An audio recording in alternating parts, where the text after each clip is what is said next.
Kita udah masuk di bulan November, bulan terakhir, udahan, mendekati bulan-bulan terakhir.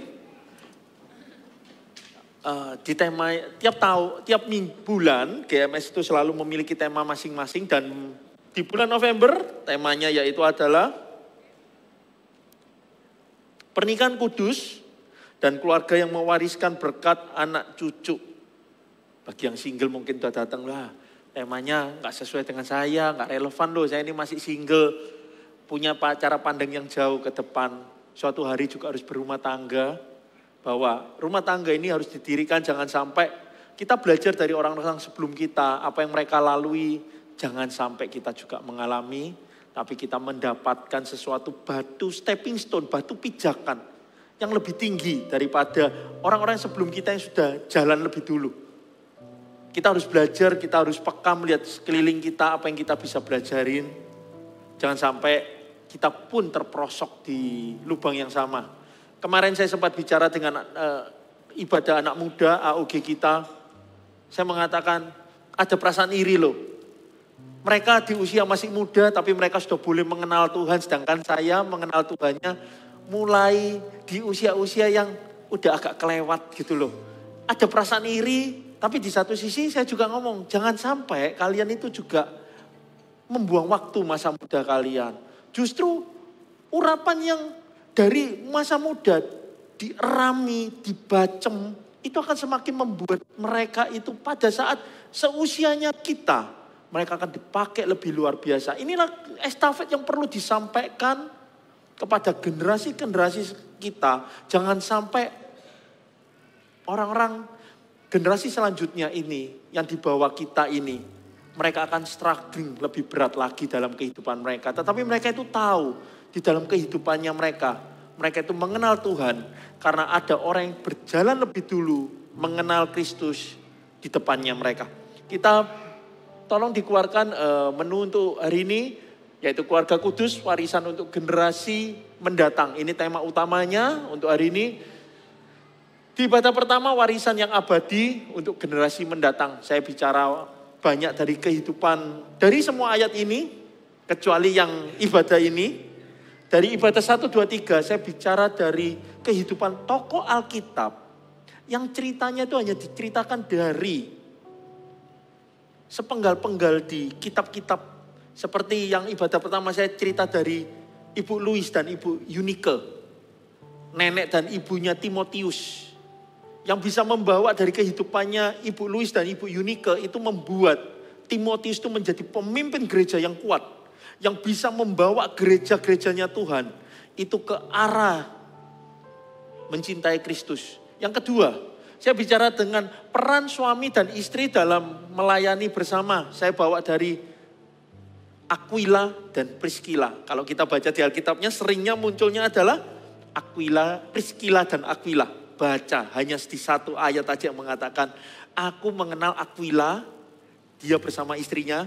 Selanjutnya saya nggak tahu kenapa penulis Kisah Para Rasul dan ayat-ayat yang lain, yaitu Dr. Lukas, itu selalu menulisnya bahwa mengatakan Priscilla dan Aquila.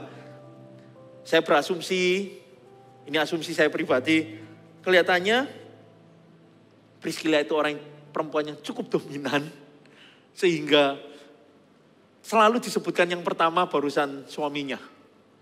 Tapi kalau kita membacanya, itu saya bawa di ibadah 2 tadi. Bagaimana kehidupannya Aquila dan Priscilla itu menjadi dampak. Membuat seorang penginjil yang besar pada masa itu. Menemukan sesuatu yang mengubahkan hal yang esensi seharusnya.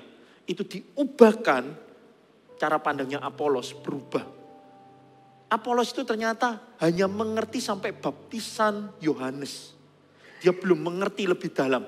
Yang menceritakan adalah Aquila dan Priscilla. Di situ saya mengajak para suami istri.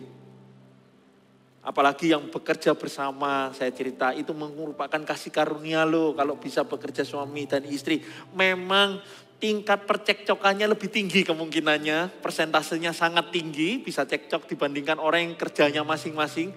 Tetapi di situ itu merupakan kasih karunia kalau kita itu boleh spend waktu lebih banyak dengan pasangan hidup kita. Saya bawakan gimana mereka kehidupannya di dunia sekuler, di dunia kerjaan mereka, dan juga di pelayanan mereka, sampai akhirnya rumah mereka itu dibuka untuk jemaat di Korintus.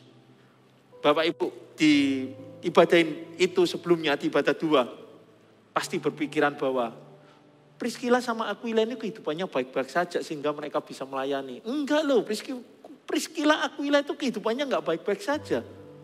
Dia itu refugees, pengungsi. Dia itu lari.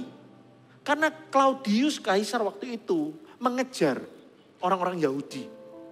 Mereka itu pelarian. Kehidupan seorang pelarian itu biasanya akan cenderung jauh lebih enggak enak. Harus menata dulu, masuk di kota baru, membangun segala sesuatunya, barang-barangnya udah ditinggal di kota sebelumnya. Lalu ibadah 3, saya bicara dari kehidupan, kekuatan dalam kesatuan doa, keluarga yang bersama-sama mencari Tuhan. Saya bicara dari kehidupan seorang Cornelius. Saya bercerita tentang backgroundnya Cornelius. Bagaimana Cornelius itu backgroundnya sampai dia itu bisa mencari Allahnya orang Yahudi. Padahal harusnya dia bukan dia itu non Yahudi. Tetapi mengapa dia bisa mencari Allahnya Yahudi. Dan inilah yang di ibadah 3 saya ajak. Bukan hanya jadi orang saleh, tetapi Allah mengingat engkau. Itulah yang membuat Cornelius itu berbeda. Allah mengingat engkau melalui doanya. Dan ternyata dari doa yang dilakukan kerabat dan saudara-saudaranya Cornelius itu membawa kebangkitan rohani, yaitu terjadi baptisan Roh Kudus yang sangat masif di keluarganya. Dan di sanalah terjadi kerajaan Tuhan semakin diperbesar. Penginjilan kemana-mana karena banyak orang non-Yahudi mengalami baptisan Roh Kudus di sana. Petrus pun mengatakan gini, mana bisa aku melarang kalau Roh Kudus sendiri yang membaptis. Itulah yang disampaikan. Dan hari ini di ibadah 4 sekarang, hidup untuk generasi selanjutnya. Dan ibadah 5, pengaruh iman seorang pemimpin keluarga bagi generasi selanjutnya. Di ibadah 4 ini saya akan bicara tentang Yosua. Yosua itu contoh yang luar biasa bagi seorang pemimpin dan kepala keluarga yang memilih untuk hidup bagi Tuhan, tidak hanya untuk dirinya sendiri tetapi generasi selanjutnya. Sebelum masuk ke ceritanya Yosua, kita mari baca di Ulangan 31 ayatnya yang ke-7. Yosua 31 ayatnya yang ke-7 sampai ke-8. Saya bacakan. Lalu Musa memanggil Yosua dan berkata kepadanya di depan seluruh orang Israel, kuatkan dan teguhkan hatimu, sebab engkau akan masuk bersama-sama dengan bangsa ini ke negeri yang dijanjikan Tuhan dengan sumpah kepada nenek moyang mereka untuk memberikannya kepada mereka, dan engkau akan memimpin mereka sampai mereka memilikinya. Sebab Tuhan sendiri akan berjalan di depanmu, Ia sendiri akan menyertai engkau. Dia tidak akan membiarkan engkau dan tidak akan meninggalkan engkau. Janganlah takut dan janganlah patah hati. Kita stop sampai situ. Itulah pesan terakhir Musa terhadap Yosua. Kehidupan perjalanan Yosua sama Musa itu berbeda. Sama-sama membawa bangsa Israel, tetapi sebuah bangsa Israel yang beda generasi. Musa itu memegang sebuah generasi bangsa Israel yang keluar dari bangsa Israel, benar-benar keluar. Bangsa yang waktu itu belum mengetahui tentang namanya bangsa yang ditindas 400 tahun. Bangsa Mesir pasti bisa mengatur sistemnya semua sampai bangsa Israel itu tidak mendapatkan pendidikan. Jadi pada saat bangsa Israel yang dibawa Musa ini merupakan Israel yang tidak berpendidikan. Kenapa Tuhan itu memberikan di Ulangan, di Imamat itu sangat spesifik. Sampai ukuran-ukuran semuanya spesifik. Karena bangsa ini perlu dituntun agar bisa membedakan mana tangan kiri, mana tangan kanan. Ini bangsa yang masih liar semestinya. Knowledge-nya belum diasah, segala sesuatunya belum diasah. Inilah yang dialami Musa. Inilah pesannya Musa kepada Yosua adalah jangan takut, Tuhan menyertai. Semuanya dikuatkan Yosuanya. Setiap generasi itu punya strugglingnya sendiri. Punya pergumulannya masing-masing setiap generasi. Generasi baby boomer. Itu istilahnya orang yang kelahiran 70 sampai 80 tahun. Generasi milenial itu 80 sampai 90 tahun. 90 sampai 2000 itu kalau nggak salah, saya agak lupa. 2000, kalau nggak salah 2000 sampai 2013 atau berapa itu Gen Z. Sekarang itu istilahnya generasi alfa. Yang paling baru adalah generasi alfa. Apa yang dilalui sama generasinya orang tua saya, medannya beda dengan generasi saya yang kami lalui. Generasi saya akan beda dengan generasi anak saya. Ini harus disiapkan Bapak Ibu semuanya. Kita itu sebagai orang tua harus bisa menyiapkan. Ini bagi yang sudah menikah ya. Bagi yang belum menikah. Inilah proyeksi kalian nanti pada saat membangun rumah tangga. Kalian tahu apa yang harus dibangun dahulu. Fear of the Lord. Yang disampaikan sama Musa adalah, pertama kali Musa mengatakan, tunggu ya. Kuatkan dan teguhkan hatimu.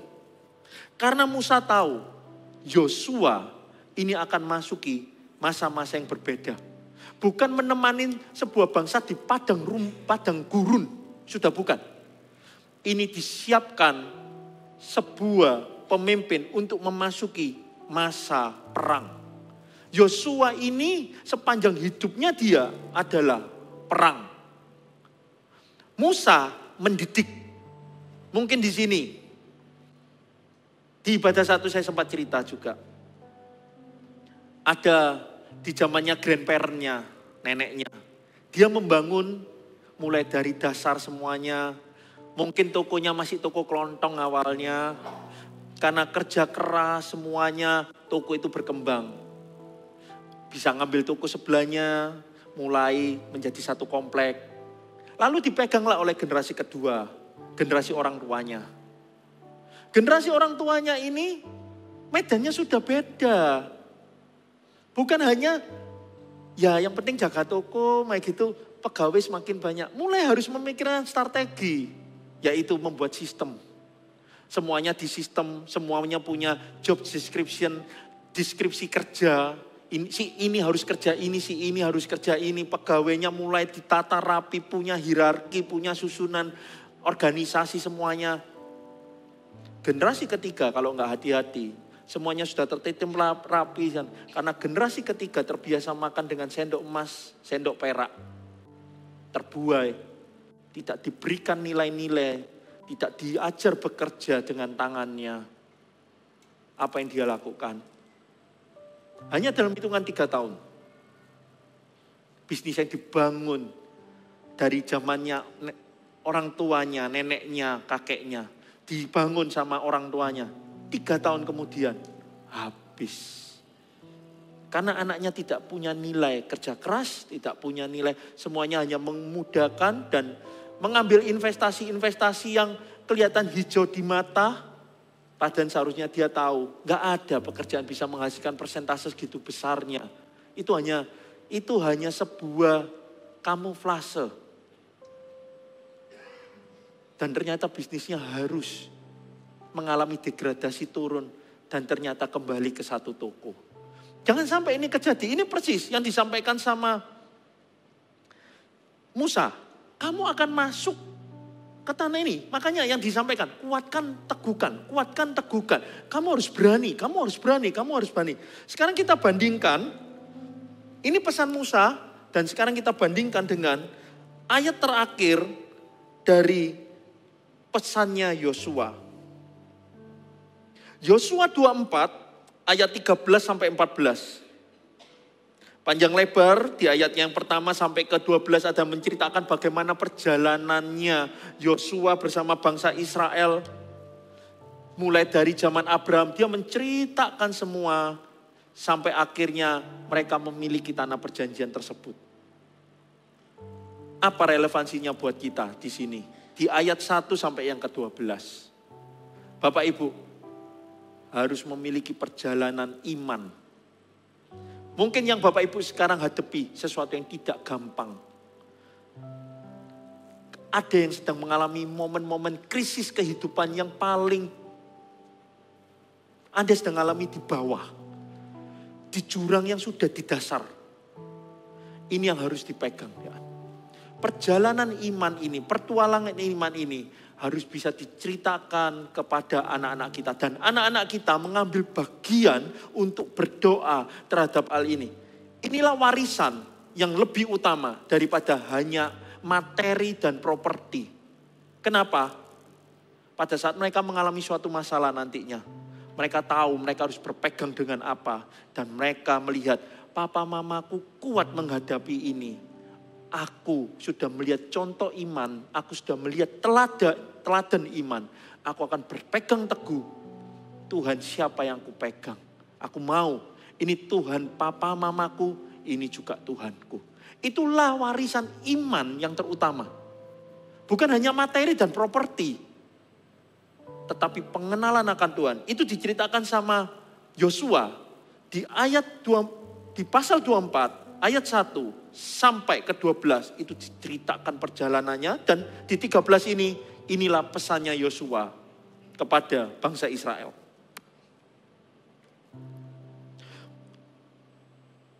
Oleh sebab itu, takutlah akan Tuhan, beribadahlah kepadanya dengan tulus, ikhlas, dan setia. Jauhkanlah Allah yang disembah nenek moyangmu di seberang sungai Efrat dan di Mesir, dan beribadahlah kepada Tuhan. Beda ya pesannya saudara ya. Beda pesannya antara Musa dengan Yosua. Ini bukan membandingkan, tetapi ini semakin melengkapi. Tidak ada yang salah dengan pesannya Musa. Tetapi Yosua ini menyiapkan bangsa yang akan masuk di zona nyaman. Ada susu dan madu di dekatnya semua. Biasanya orang kalau struggling, berjuang keras, cenderung cari Tuhan. Tapi kalau orang sudah semuanya nyaman, semuanya lengkap, semuanya tersedia, dia akan cenderung nyaman. Hidup untuk generasi selanjutnya itu adalah, Bapak Ibu, Anda harus punya pesan buat anak-anak Anda. Atau orang-orang yang akan dibawa Anda. Apa pesannya? Gak cukup hanya hal-hal yang klise dalam kehidupan. Tetapi harus dengan teladan, contoh, dan segala sesuatunya. Pengenalan akan Tuhan itu harus bisa Anda deskripsikan dan ceritakan ke generasi selanjutnya. Persis seperti Yosua. Yosua mengatakan di sini adalah komitmen pribadinya kepada Tuhan. Bahwa ia akan mengikuti Tuhan. Dia mengatakan bahwa oleh sebab itu takutlah akan Tuhan. Beribadahlah kepadanya. Tulus, ikhlas, dan setia. Inisiatif ini harus muncul dari pemimpin. Harus dari generasi yang di atas. Kalau orang tuanya nggak setia, bagaimana bisa mengatakan ke anak-anaknya, ayo yang setia, ayo melayani Tuhan, ayo gimana? Karena anak-anak zaman sekarang itu melihat contoh juga. Bukankah jangan anak zaman sekarang, saya dulu juga kalau masih kecil ngelihat papa saya mengatakan sesuatu tapi dia nggak menepati janjinya, saya juga akan tanya, tuh katanya saya diajarin gini, tapi karena zaman dulu ya kalau ngomong kan lebih akan ngadepi kemucing dan sabuk ya, cuma bisa ngomong gini aja. Katanya diajar ngomong gini. Di situ ya papa saya juga belajar. Semuanya dia ngalami perubahan. Pemimpin, generasi yang sekarang ini harus bisa ngasih contoh di generasi selanjutnya. Takut akan Tuhan itu berarti hidup dengan hormat dan tunduk kepada kehendak Tuhan. Ia menekankan bahwa pelayanan kepada Tuhan itu harus tulus, ikhlas, dan tanpa motif tersembunyi. Yosua tahu dia akan menghadapi sebuah generasi bangsa yang akan ditinggalkan ini adalah generasi yang sudah pasti akan lebih nyaman, dia punya rumah. Kalau dulu bangsa Israel nggak punya rumah.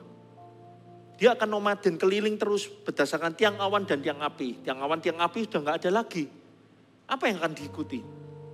Kalau bukan membangun umat pilihan Tuhan ini dengan beribadah dengan Tuhan.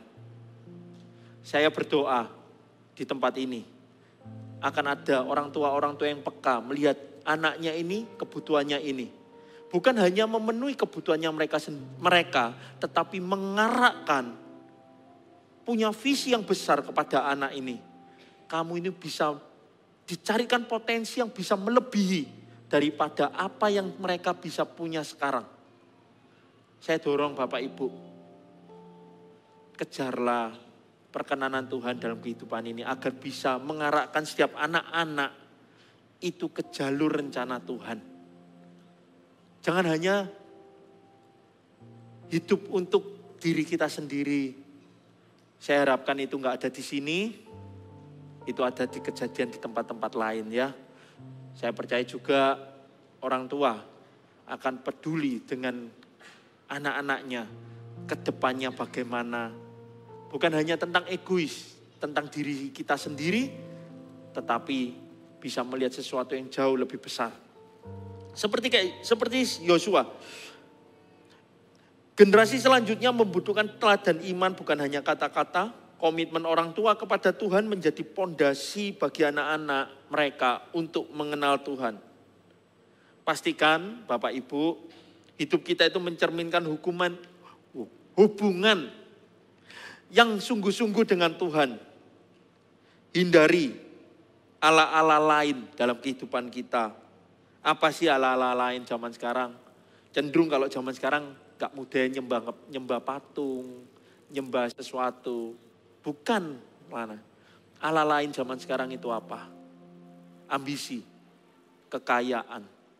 Boleh saya katakan, kalau ini gak dijaga hati-hati, pelayanan pun bisa menjadi ala kecil dalam kehidupan kita. Kalau kita gak jaga.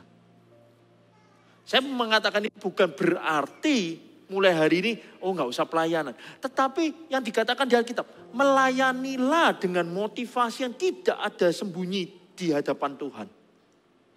Pelayanan itu maka akan membuat hidup itu balance. Lalu di ayatnya yang ke-15 dikatakan, tetapi jika kamu anggap tidak baik untuk beribadah kepada Tuhan, pilihlah pada hari ini kepada siapa kamu akan beribadah. Allah yang disembah Allahmu di seberang sungai Efrat, atau Allah orang-orang Amori yang negerinya kamu diami ini. Tetapi aku dan seisi rumahku, kami akan beribadah kepada Tuhan. Yosua tidak memberikan keputusan untuk dirinya sendiri, tetapi juga melibatkan keluarganya dalam keputusan ini. Aku dan seisi rumahku. Dikatakan di ayat 15, jika kamu menganggap tidak baik untuk beribadah, pilihlah pada hari ini kepada siapa kamu akan beribadah. Allah yang disembah nenek moyangmu di seberang sungai Efrat, atau Allah orang Amori yang di negerinya kamu diami ini. Stop sampai situ. Itu kalimat tanya loh. Itu kalimat tanya dari Yosua untuk bangsa Israel. Dan inilah langsung tanpa umat itu menjawab. Jawabannya dari Yosua adalah, tetapi aku dan seisi rumahku, kami akan beribadah kepada Tuhan. Dia enggak menunggu jawaban dari umat Israel secara besar. Kalau umat Israel menjawab, iya aku mau menyembah Allah Amori. Iya aku mau menyembah sungai Efrat. Jawaban Yosua sudah menunjukkan, aku dan seisi rumahku akan beribadah kepada Tuhan. Seorang pemimpin di keluarga itu harus bisa mengambil keputusan bahwa saat sekelilingnya mengatakan tidak, tapi bisa berkata iya tetapan. Saat sekelilingnya berkata iya, kalau itu tidak sesuai dengan firman Tuhan, yang seperti dilakukan sama Yosua. Yosua mengatakan, aku dan seisi rumahku. Saya yakin Yosua pun walaupun jawaban Yosua tidak akan terpengaruh dengan jawaban orang umat Israel. Apa relevansinya bagi kehidupan kita di sini sekarang? Orang yang dekat dengan Tuhan, itu bukan orang yang keras kepala, tetapi punya teguh untuk hal yang esensi. Mengenai pengenalan akan Tuhan, itu hal yang esensi yang Anda pegang. Dan itu Anda turunkan ke generasi selanjutnya. Karena ini hal yang esensi, hal yang penting. Bapak Ibu, kemarin saya sempat cerita dengan anak-anak AUG. Bagaimana mereka yang mereka alami. Kehidupan sekarang itu jauh. Sekarang itu jauh lebih praktis segala sesuatu. Ada bagusnya juga ada jeleknya. Bagusnya apa? Semuanya lebih hemat waktu. Semuanya lebih cepat. Kalau dulu saya pengen beli makanan sesuatu, walaupun ada uangnya, tetap harus buka pagar, buka gembok, keluar rumah, beli makanan. Sekarang simple. Di kamar tidur aja bisa pesan makanan. Makanan bisa naik sendiri. Dia tinggal nikmati makanan. Zaman yang sangat praktis semuanya. Apa esensinya? Apa titik bahayanya juga? Malas. Mendapatkan sesuatu tidak perlu earn. Tidak perlu mengusahakan. Hanya sekali ketukan di HP, semuanya bisa jalan. Apalagi zaman sekarang ada smart home.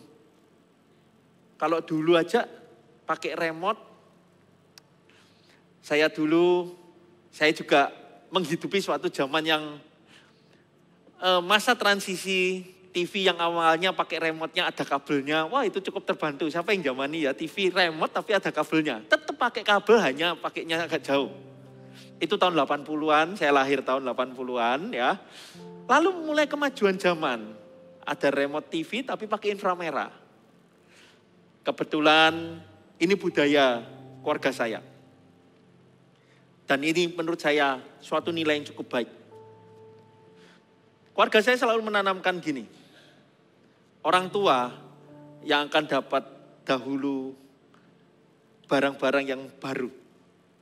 Nah, TV remote dimasukkan ke kamarnya papa mama. Anak, saya kebetulan dapat TV, lungsurannya papa mama, tapi nggak ada remote-nya. Karakter manusia itu memang males ya. Udah ngeliat remote, pakai remote. Enak ya ada remote ya. Saya TV-nya nggak pakai remote, tapi pakai tombol. Tahu apa yang saya lakukan? Namanya orang males ya, pakai kaki. Jadi ngatur jarak antara TV sama itu. Jadi kalau mau itu pakai kaki. Tuk, tuk. Sifat manusia itu malas. Apalagi dituntut dengan zaman yang sekarang yang sangat praktis. Bapak Ibu, ini nilai yang butuh. Makanya belajar seperti Yosua dan Musa. Setiap pesannya itu mengandung arti. Apa yang akan kalian hadapi? Apa yang akan kalian hadapi di masanya kalian? Musa menguatkan Yosua, kamu akan hadapi masa perang. Kamu butuh Tuhan. Kamu gak boleh gentar hati, kamu gak boleh patah hati, kamu gak boleh gini. Yosua, kamu tidak boleh meninggalkan Tuhan. Kamu menunjukkan setia dengan siapa? Pesan ini mengandung arti. Aplikasinya buat kita itu apa?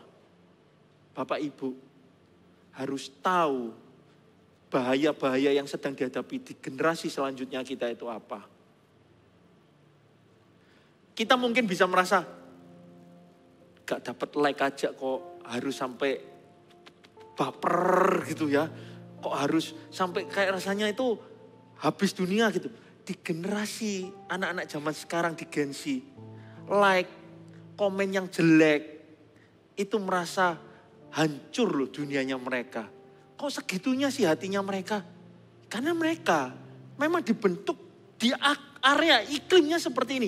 Kitalah orang-orang yang bisa menuntun mereka mengatakan, kalian jangan dikit-dikit bawa perasaan, kalian jangan bagikan nilai kita kepada mereka agar mereka bisa berdiri kuat. Karena 2040 sampai 2045. Ini dua masa yang cukup krusial buat bangsa Indonesia. Masa emas atau bukan masa emas bagi kita. Masa emas atau masa beban. Suatu generasi yang dibawanya kita ini. Suatu hari yang akan mimpin kita juga.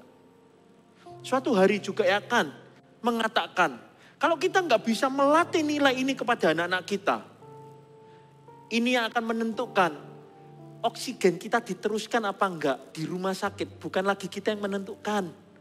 Anak-anak kita yang menentukan. Udah Pak, udah dokter, stop aja oksigennya. Habis-habiskan uang. Apa nilai yang kita berikan buat anak-anak kita ini? Atau anak-anak kita akan ngomong, aku akan berusaha. Pertahankan oksigennya. Aku ini belajar banyak gimana orang tuaku melayani.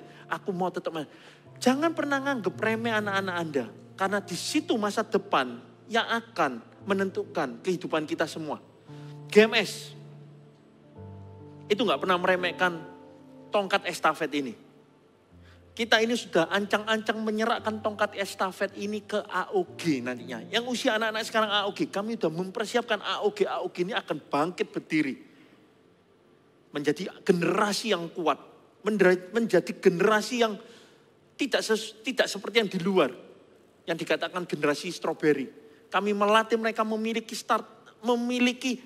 semangat untuk berjuang. Kemarin saya dapat beberapa kurikulumnya tentang AOG. Dikatakan GRIT. GRIT, Bapak Ibu. Ini saya buat update ya ke Bapak Ibu ya. GRIT itu istilah. Istilah zaman sekarang. Di mana di dalamnya itu adalah ketekunan dan semangat. Guts, resilience, inisiatif, dan tenacity. Apa itu bahasanya kok buleti ya? Itulah bahasa anak zaman sekarang. Itu yang mengatakan bahwa segala sesuatu itu jangka panjang lihatnya. Itu dilihat, itu diukur semuanya. G-nya berapa, R-nya berapa, I-nya berapa, T-nya berapa. Itu poin-poinnya, itu secara psikolog semuanya. Dan itu yang sedang juga diajarkan di AOG-nya seluruh Indonesia. Baik di ROSI maupun di Indonesia. GERIT, GRIT. Adalah sebuah semangat anak-anak untuk mencapai segala sesuatu. Anak-anak zaman sekarang jauh lebih pandai.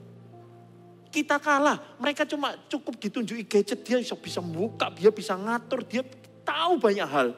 Tetapi satu yang kurang, yang dia perlu dorongan dari generasi kita, yaitu apa? Ketekunan. Generasi kita itu menangnya bukan karena skill dan pengetahuan. Kita ini tekun, ini yang perlu di-deliver ke mereka. Belajar dari Yosua,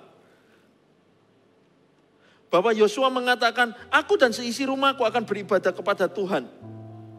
Itu menunjukkan kepemimpinan rohani Yosua sebagai kepala keluarga yang berkomitmen memimpin keluarganya beribadah kepada Tuhan. Saya berdoa untuk para pria-pria di sini.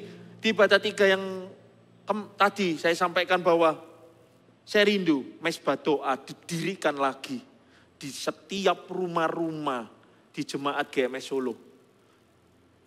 Pemimpin pendoanya bukan kaum ibu, tetapi dari kaum ayahnya yang mengatakan, ayo doa yuk, kumpul di meja makan. Bukan untuk makan, untuk doa yuk, kita doa yuk. Setiap permasalahan yang ada diceritakan secara garis besar, lalu dibawa doa. Pada saat keluar breakthrough-nya, keluar terobosan-terobosannya, anak-anak itu akan melihat bahwa ini loh campur tangannya Tuhan untuk keluargaku.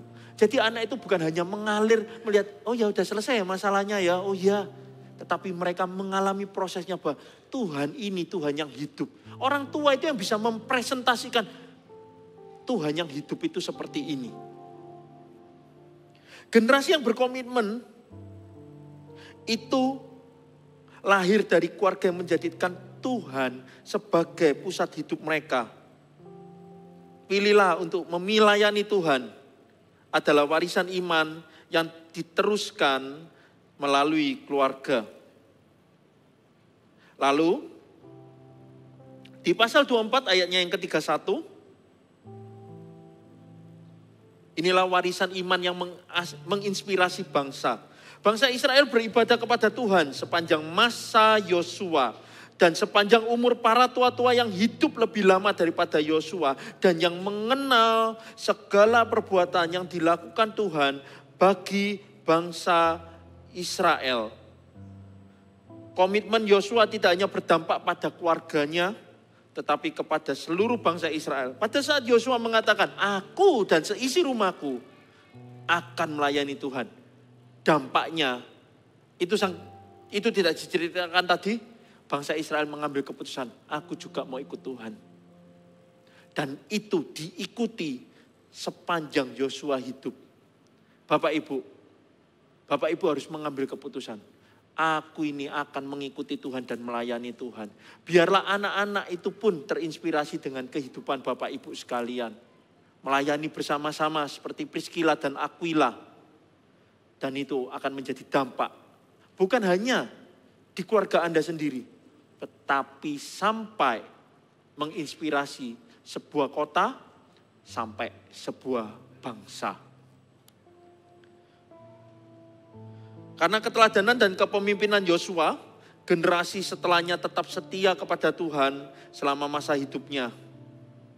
Warisan Yosua adalah bukti bahwa satu kehidupan yang taat kepada Tuhan dapat mempengaruhi orang banyak. Apa yang kita bisa belajar dari aplikasi kehidupan Yosua? Yang pertama, ambil keputusan untuk melayani Tuhan. Jangan ragu untuk berdiri tegak dengan iman Anda, bahkan jika lingkungan Anda menolak.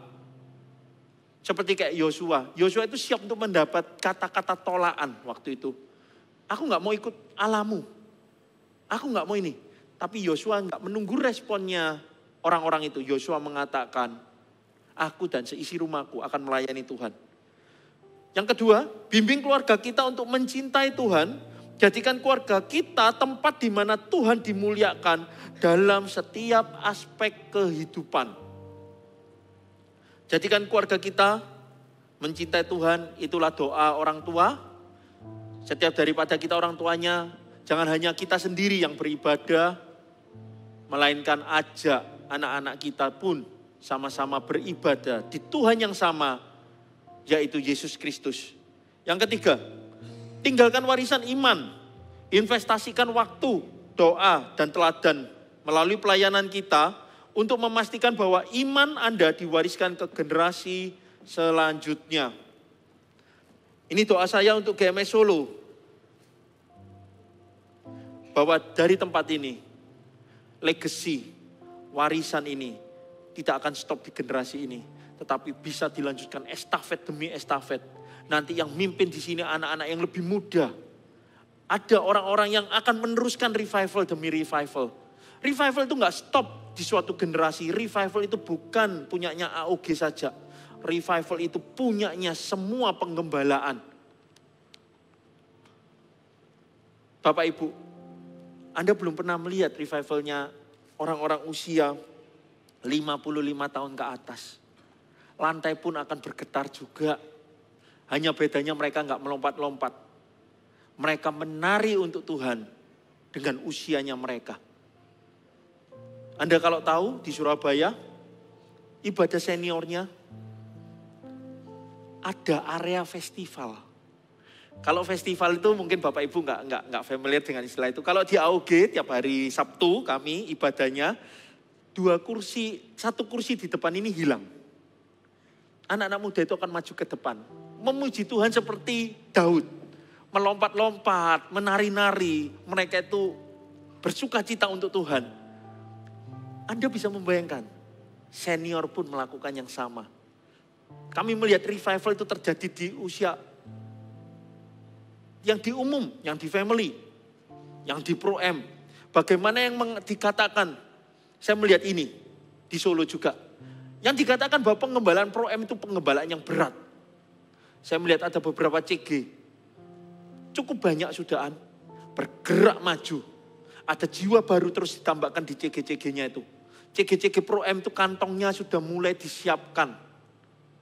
Family ini bukan untuk saingan, tetapi jangan sampai kita tertinggal. Saya pun terberkati juga melalui pengembalaan anak-anak Eagle Kids kita di GMS ini.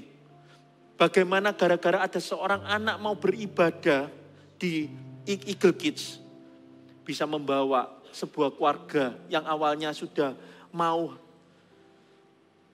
hancur keluarganya, mengalami perpisahan. Tapi karena ketemu dengan Tuhan, itu keluarganya tidak jadi hancur, malah semakin dekat keluarganya itu. Dan terjadi breakthrough, terjadi mujizat pemulihan keluarga. Inilah revival itu. Jangan pernah meninggalkan revival ini. Oh, ini hanya usia saya waktu itu revival, waktu usia saya masih AOG, usia muda. Sekarang saya sudah berkarir, sudah nggak ada revival. Arti kata revival itu sendiri apa? Revive itu bangkit dari kematian. Kehidupan kita itu bisa bangkit. Dan kita itu bisa membangkitkan orang lain juga. Saya rindu dari keluarga-keluarga ini nantinya melahirkan generasi-generasi yang isinya itu revivalist. Yang bisa kondisi pertemanan yang mau hancur. Karena ada orang yang takut dengan Tuhan. Pertemanannya menjadi sehat.